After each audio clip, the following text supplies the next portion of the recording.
Mencegah penyebaran penyakit mulut dan kaki atau PMK, sejumlah hewan ternak di Kecamatan Tugumulyo, Musirawas dilakukan vaksinasi tahap pertama secara gratis.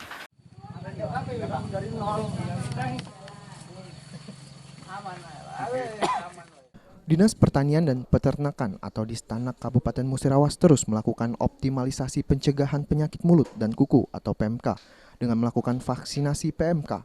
Mayoritas peternak di Musirawas menerima dan menyambut baik kegiatan vaksinasi tersebut. Bahkan meminta langsung kepada petugas untuk melakukan vaksin ke ternaknya.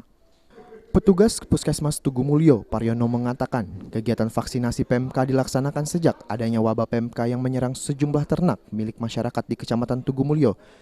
Vaksin ini baru pertama dan akan dilaksanakan hingga dosis ketiga atau booster.